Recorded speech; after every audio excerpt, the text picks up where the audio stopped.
going to start with that. Look for the one. Look for the one with bird's nests in her hair. 3 scars she's proud of. Uneven teeth. Purple ink stains on her hands. The one who will take you down to the basement, show you the hiding places where she played with ghosts, show you the dollhouse she wished she lived in, tell you why she thinks she left it behind, ask you if you think she is strange. The one who wants to talk about rescue dogs, the haunted eyes of the winter homeless, and how one look of love without fear and one $20 bill can warm like the sun. The one who wants to talk about the sorrowing folks in nursing homes, why poetry matters, how plant leaves love to be touched. Look for the one who knows why we are scared and harm each other, who knows how to be a river and swim with snakes, knows where golden threads can be found, and that silence shines and takes care of us. Look for the one who will know you by the depth of your heart.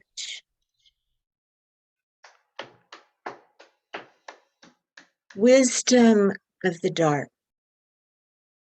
The sacred dark is shaping us into vessels deep and vast so that we may gently hold and soft stitch the gashes in our world.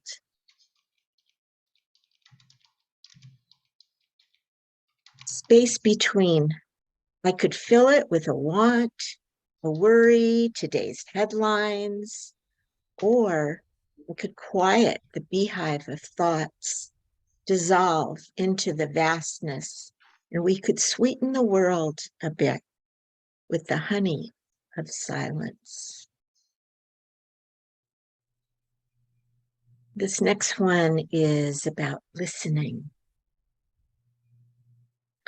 To listen is to dethrone the surface mind, be led by the silky hushes of sky, thrumming of roots, the blood, the sounds of blood, crows, the tears and wings inside words, the subterranean mind.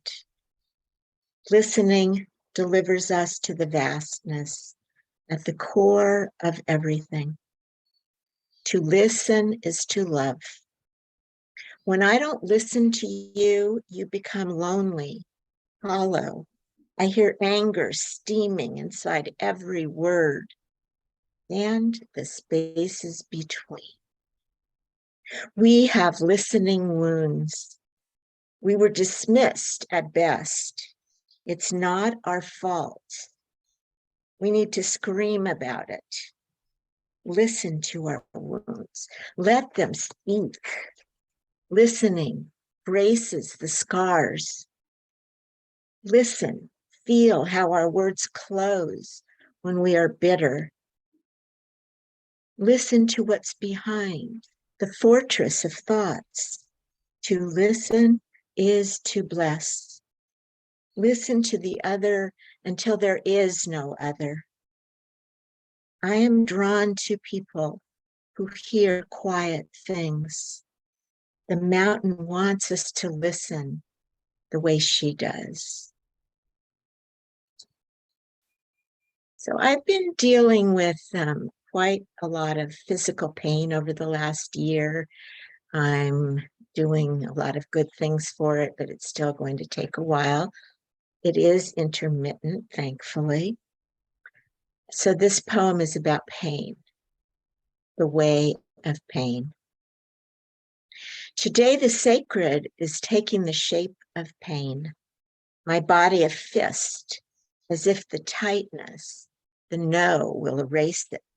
No, the no intensifies everything, tears with claws that dig in. I don't want this. Oh, I can make it go away. I can't make it go away. What if it doesn't? I hate this. What if it gets worse? What if something much more serious is going on? Catastrophic thoughts and the big no stacked like heavy books in my head, spinning. The pain has shifted from a whimper to a moan. Pause.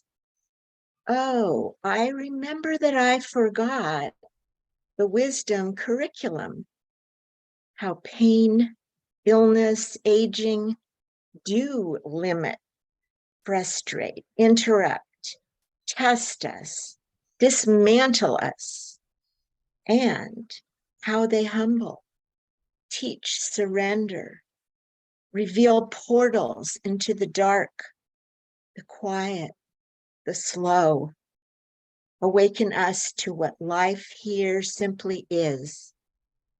Teach that suffering arises when we resist what is natural, inevitable, true. Brings me to my knees.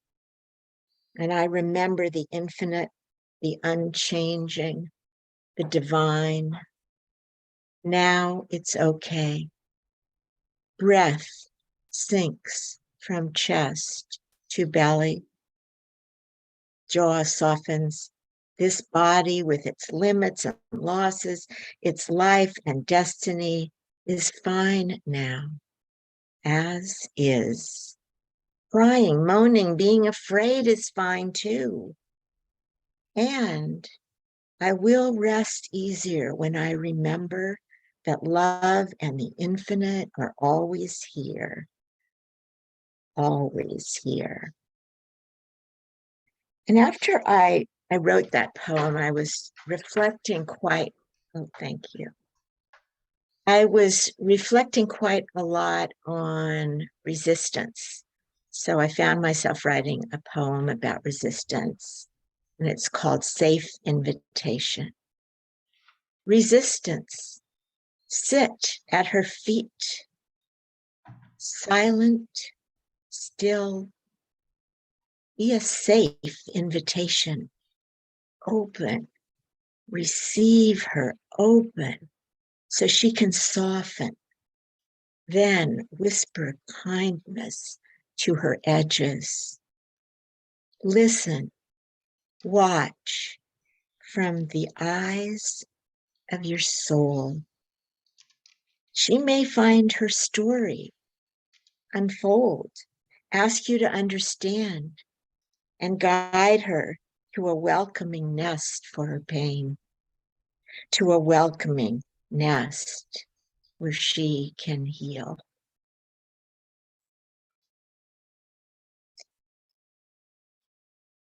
I'm going to read two poems from my book now, and they're about my daughter, actually to my daughter and her illnesses. So I thought I would give you, excuse me, a little context about my daughter Heidi. So when she was 18, she was diagnosed with ankylosing spondylitis and Crohn's disease, which are two very painful and debilitating illnesses.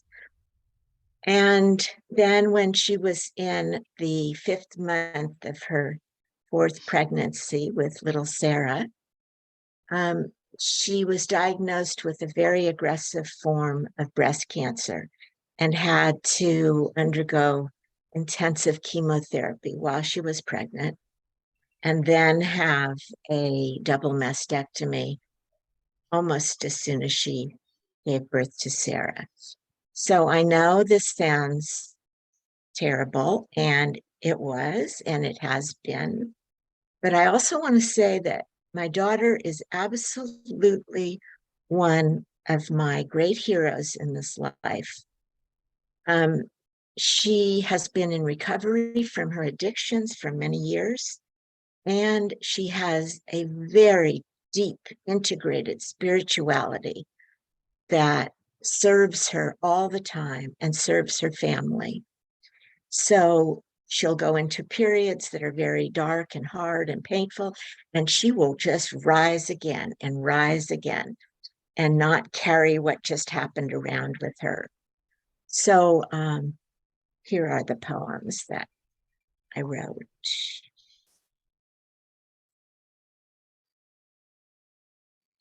Being will have its way. The tumor's malignant, Mom, my daughter tells me. I'm thrust awake, a shattering of my old world, and knowing this is the next fire, and knowing this changes everything again, and knowing you will be a howling tantrum. You will be dignity itself. You will let the kids rub your bald head. You will bejewel yourself with scarves. You will be tired. You will be sick. You will feel helpless. And you will surrender to what is. A knowing, the soft light that glows through you no matter what, will uplift us all. A knowing, being will have its way. The next one is called The Last Chemo. My daughter cries in my arms. I silently insist to the universe. This is it. She's done. You can't have her again. Then I whisper in her ear, it's over. When I first got the call, sensing what was coming, my mother prayer, if this has to be, let her lie back on a soft pillow. Let life glide her along. Let loving human hands and angels guide her journey. Let me remember she belongs to the universe. She is life's child, not mine. Your devoted friends take the perfect selfies, hugs, offerings, tips for growing your hair back. They seem to be with you all the time. Balloons with pink ribbons, smiley faces, butterflies, nurses humming pomp and circumstance. A chemo achievement certificate, poignantly absurd. I remember when I wasn't there and wonder, what part did that play in this illness? What was it like, ages 1, 2, 3, to run into tentative arms, to have a young, frightened mother, too damaged to hold herself, let alone another? How scarred were you? How deeply lonely? Yes, I have become the mother I could not be, and that is good. But sometimes these questions burn in my heart, burn.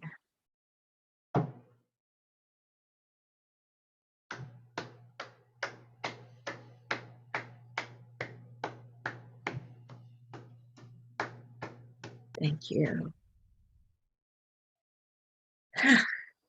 So now I'm going to read some short poems and aphorisms. The first one is a short poem called Vanish. Vanish, disappear. Let eternity think for you. Then speak. Believing this barking mind keeps me from my oneness with the stars. Poems hang out around trees. He looks shredded by life, a quiet light, though, intact. Pain, hers and mine, brought me to the edge of the cliff, then gave me wings. Quiet blooms at death. The insistent mind pounds. If we listen to it, wisdom becomes quieter than a faint whisper. I wished my mother could see the shivering beneath my good grades and nice manners. Poems want to move inside of us, find the shaking, caged fear, offer keys. Our gasping planet, we have always known the earth would rebel. We want to screech and claw, but mommy said, be nice, be a lady.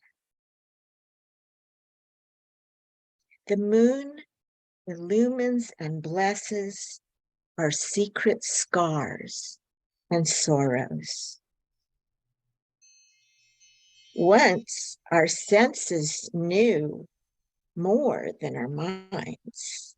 Eyes, ears, noses, mouth felt our oneness with all of life. The divine nests our pain in love. And the last one here, the dark is imploring us to mother the world tears.